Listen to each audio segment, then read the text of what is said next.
چوتھی حدیث یہ بڑی اہم ہے اور یہ 40 نووی میں بھی ہے،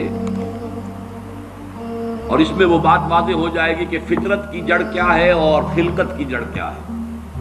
وعن ابن مسعود رضی اللہ تعالی عنہ، حضرت عبداللہ ابن مسعود سے مروی ہے، قال حدثنا رسول اللہ صلی اللہ علیہ وسلم وهو الصادق المصدوق، وہ فرماتے ہیں کہ ہمیں بتایا اللہ کے رسول صلی اللہ علیہ وسلم نے، اور نوٹ کرو وہ صادق ہیں مصدوق ہیں، صادق ہیں سچے ہیں، مصدوق ہیں کہ ان کی سچائی پر خود اللہ گواہ ہے۔ اچھا یہ کیوں کہنے کی ضرورت پیش آئی؟ کسی عام طور پہ شک میرے علم میں تو نہیں کہ کسی اور حدیث سے پہلے یہ الفاظ ہوں، اس لیے کہ اس میں جو امور آ رہے ہیں وہ عام ذہن انسانی اس کو ذرا قبول کرنے سے تھوڑا سا ہچکچاتا ہے، رکتا ہے، تو اس لیے ایمفیسائز کیا وَهُوَ الصَّادِقُ الْمَصْدُوقُ۔ وہ کیا بتایا حضور نے؟ اَنَّ خلق احدکم یجمع فی بطن امہ 40 یوما، تم میں سے ہر شخص کی خلقت اس کے ماں کے پیٹ میں 40 دن ہوتی ہے، نطفتن 40 یوما نطفتن، وَيَكُونُ عَلَقَةً مِثْلَ ذَلِكَ، اسی طریقے سے پھر وہ علقہ کی صورت میں ہوتی ہے، ثُمَّ يَكُونُ مُضْغَةً مِثْلَ ذَلِكَ، پھر اتنا ہی عرصہ اس کا مضغہ کی ایک سٹیج ہے، ثُمَّ يَبْعَثُ اللَّهُ إِلَيْهِ مَلَكًا بِأَرْبَعِ كَلِمَاتٍ، پھر اس کو اللہ تعالیٰ اس کے پاس بھیجتا ہے، یعنی یہ 120 دن 4 مہینے، اس کے بعد نفخ روح ہوتی ہے، اور اس نفخ روح کے ساتھ ہی وہ جو علم الہی کی کتاب قدیم ہے اس میں جو اس شخص کا کھاتا ہے پرٹیکولر، اس کا پرسنل لیجر جو ہے، وہ اس کی پوری کاپی جو ہے وہ وہاں پر درج کر دی جاتی ہے، تو اللہ تعالیٰ بھیجتا ہے۔ یا یہیں سے بعض فقہا نے یہ مسئلہ نکالا ہے کہ 120 دن تک 4 مہینے تک جو جنین ہوتا ہے رحم مادر میں، اس پر انسان کا اطلاق نہیں ہو سکتا، وہ حیوان انسان تو ہے صرف، ابھی انسان نہیں ہے، انسان اس وقت مکمل ہوگا جب روح پھونکی جائے گی، اور وہ 120 دن کے بعد ہے۔ ثم يبعث الله إليه ملكا، پھر اللہ تعالیٰ بھیجتا ہے اس کی جانب ایک فرشتے کو، بأربع کلمات، 4 باتوں کے ساتھ، فیکتب له، اب یہاں پہ کتاب کے لفظ کو پھر نوٹ کر دیجیے،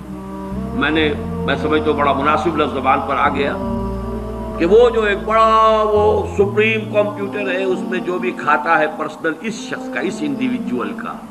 جو فلاں تاریخ کو فلاں جگہ پر وہ 120 دن کا جنین بن جائے گا، اس کا کھاتا وہاں سے لا کر منتقل کر دیا جاتا ہے، اور یہ ہمارے وجود میں پیوست کر دیا جاتا ہے۔ یہ بھی نوٹ کریں، یہ سورہ بنی اسرائیل میں ہے، سورہ بنی اسرائیل میں جہاں شاکلہ کا لفظ آیا آخر میں جا کر، شروع میں یہ بھی ہے کہ ہر شخص کا وہ جو نام اعمال ہے وہ اس کی گردن میں کہیں کوئی جگہ ہے، کوئی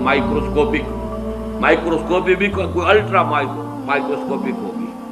کہ جس کے اندر وہ فی عنقہ ونخرج له یوم القیامت کتابا یلقاہ منشورا وکل انسان الزمناہ طائرہ فی عنقہ ونخرج له یوم القیامت کتابا یلقاہ منشورا۔ تو یہ کہیں وہ ہے کھاتا، جیسے کہ دل میں روح ہے جسے ہم نہیں جانتے، وہ ہمارے ڈسیکشن میں، ہمارے مطالعے میں، ہمارے جو حواس مادی ہیں ان کے گرفت میں نہیں آتی ہے، اسی طریقے سے گردن میں کہیں انسان کے کوئی شے ہے کہ جہاں پر کہ وہ ہمارا وہ کھاتا جو ہے اس مکمل کتاب الہی، وہ جو اس کا علم الہی جو قدیم ہے اور قطعی ہے، اس سے اس کی پرسنل جو ہے وہ کھاتا وہ آ کے یہاں پہ درج کیا جاتا ہے۔ بأربع کلمات فیکتب عملہ، یہ بھی لکھ دیتا ہے اس کا عمل کیا ہوگا، یہ وہی علم ہے، اللہ کا علم، یہ کیا کرے گا، واجلہ، اور اس کی مدت دنیا میں کتنی ہے وہ بھی طے ہو جائے گی، یہاں رہنا کتنا ہے، 60 برس یا 60 دن یا 60 گھنٹے، یہ سب طے ہو جائے گا۔ ورزقہ، ملنا اسے کیا ہے، وشقی اور سعید، یہ بھی کہ بالآخر یہ شقی رہے گا یا سعید رہے گا، شقی بدبخت نتیجے کے اعتبار سے، یا یہ کہ سعید ہوگا، صاحب سعادت، کامیاب۔ ثم ينفخ فيه الروح. اچھا نوٹ کیجئے، یہ جو اس کا پرسنل لیجر جو ہے، اس کی کاپی جو اس کے اندر نتھی کر دی گئی ہے، چپکا دی گئی ہے، کہیں انسرٹ کر دی گئی ہے، یہ نفخ روح سے پہلے ہے. ثم ينفخ فيه الروح، وہ فرشتہ اس لیے کہ اس کا سارا تعلق جو ہے اس باڈی سے ہے، اس کی یہ ساری جو بھی شاکلہ ہے وہ اس باڈی سے متعلق ہے. روح فطرت ہے، وہ بعد میں آ رہی ہے، وہ تو بعد میں اس کو دی جا رہی ہے. اس کی وہ آزاد شخصیت، آزاد چوائس، وہ اس فطرت کی بنا پر ہے. ثم ينفخ فيه الروح، پھر وہ فرشتہ اس میں روح پھونک دیتا ہے. فوالذی لا الہ غیرہ، تو اس اللہ کی قسم، اس ہستی کی قسم جس کے سوا کوئی الہ نہیں. ان احدکم لیعمل بعمل اہل الجنۃ حتی ما یکون بینہ وبینہا الا ذراع. تم میں سے کوئی شخص اہل جنت کے سے عمل کرتا رہتا ہے یہاں تک کہ، اب یہاں میں ایک الفاظ کا اضافہ کر رہا ہوں بات کی وضاحت کے لیے، اس کو بریکٹ میں سمجھیے، بظاہر دیکھنے والوں کے نزدیک اس کے اور جنت کے درمیان بس ایک ہاتھ کا فاصلہ رہ جاتا ہے. فَيَسْبِقُ عَلَيْهِ الْكِتَابُ، کہ اس پر پھر وہ جو نوشتہ تھا، اس میں تو لکھا تھا شقی، پھر اچانک اس کی زندگی میں انقلاب آتا ہے اور اس کے اوپر وہ نوشتہ جو ہے اللہ کا علم الہی کا جو غلط نہیں ہو سکتا، اس کا ظہور ہوتا ہے. فَيَعْمَلُ بِعَمَلِ أَهْلِ النَّارِ فَيَدْخُلُهَا، پھر وہ جہنمیوں کے سے کام کرنے شروع کر دیتا ہے اور اس میں داخل ہو جاتا ہے. وَإِنَّ أَحَدَكُمْ لَيَعْمَلُ بِعَمَلِ أَهْلِ النَّارِ، اور تم میں سے کسی شخص کا معاملہ یہ بھی ہو سکتا ہے کہ وہ عمل کرتا ہے اور کرتا رہتا ہے جہنمیوں کے سے. حَتَّى مَا يَكُونَ بَيْنَهُ وَبَيْنَهَا إِلَّا ذِرَاعٌ، یہاں تک کہ اس کے اور جہنم کے درمیان دیکھنے والوں کو نظر یہ آ رہا ہے کہ یہ تو اب پاؤں لٹکائے بیٹھا ہے گور میں اور ابھی تک اس کے لچھن بدلے نہیں ہیں. فَيَسْبِقُ عَلَيْهِ الْكِتَابُ، لیکن وہ نوشتہ اللہ کا، وہ جو ایک علم خدا بندی کے اعتبار سے وہ تو شقی تھا یا سعید تھا. فَيَعْمَلُ بِعَمَلِ أَهْلِ الْجَنَّةِ فَيَدْخُلُهَا، تو وہ اب اہل جنت کے سے کام کرتا ہے اور جنت میں داخل ہوتا ہے. اب یہ حدیث جو ہے اس اعتبار سے متفق علیہ، پہلی حدیث آئی ہے متفق علیہ اس باب میں،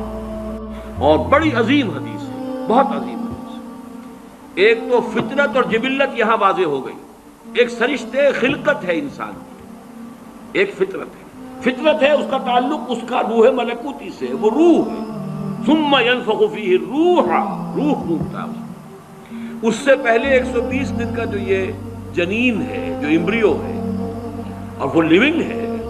اس کے اندر لائف کے تمام جو بھی اوصاف ہے وہ موجود ہے، وہ تو پہلے دن سے ہے. سپرمیٹوزوئن بھی اگر تھا تو وہ بھی زندہ تھا، متحرک تھا، فعال تھا، اور اگر اوم تھا ماں کی طرف سے تو وہ بھی زندہ شے تھی، لیونگ ایک آرگنزم ہے. لہذا کوئی وقت بھی اس کے اوپر ایسا تو نہیں آیا، وہ تو حیات سے حیات چلی آ رہی ہے. وہ ماں کی حیات اور باپ کی حیات، ان دونوں سے مل کر حیات کا ایک سلسلہ جو ہے وہ شروع ہو گیا. لیکن 120 دن کے بعد وہ مرحلہ آتا، اس سے پہلے خلقت ہے صرف، اور اس خلقت سے تعلق ہے ان 4 چیزوں کا جس کا تعلق کتاب سے. یہ ہے گیون چیزیں اس کے لیے. البتہ یہ کہ اس کے بعد جب روح پھونکی گئی، یہ روح وہ ہے کہ جو اس کا اپنا چوائس ہے. اب دیکھیے، اگر کسی کی خلقت کے اندر بدی کے رجحانات بہت تھے، اس کی روح سٹرگل کر رہی ہے شاکلہ کے اندر، شاکلہ سے باہر نکل نہیں سکتی. Great resistance it has to overcome. کرتے یوں سمجھیے کہ جیسے دیمک جو ہے کسی چوکھٹ کو اندر سے کھا رہی ہے، ایک وقت آتا ہے کہ وہ اوپر ظاہر ہو جاتی ہے. تو اس کے اندر جو ہے خلقت میں اگر نیکی کا رجحان زیادہ تھا، لیکن اس کی اپنی چوائس بدی کی ہے، تو اسے سٹرگل کرنی پڑی ہے اپنی نیکی کو دبانے میں. اس وقت تک نیکی ظاہر ہو رہی ہے، لیکن بالآخر وہ کامیاب ہو جاتا ہے، اس لیے کہ وہ شقی تھا، اور آخر میں وہ دیمک جو ہے شقاوت کی وہ ظاہر ہو جاتی ہے. اگر بدی کے رجحانات اس کی خلقت میں زیادہ تھے، گیون شاکلہ جو ہے وہ نیگیٹو زیادہ تھا، وہ کوشش کر رہا ہے. اب یہ سٹرگل جو ہے انسان کی شخصیت کے اندر ہو رہی ہے، اللہ جانتا ہے اس کو. دیکھنے والوں کو تو یہ نظر آئے گا وہی کام کر رہا ہے،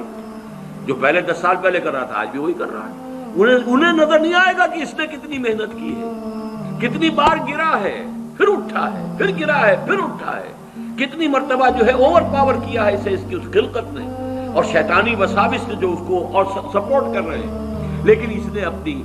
he has not given up his struggle، اس کے اندر لگا رہا ہے یہاں تک کہ بالآخر کامیاب ہو گئے۔ لیکن دیکھنے والوں کو جو نظر آئے گا اس کے اعتبار سے حدیث نے بات کو واضح کر دیا، کوئی اشکال نہیں، الحمدللہ میرے ذہن میں کوئی اشکال اس حدیث کے درجے میں باقی نہیں رہا۔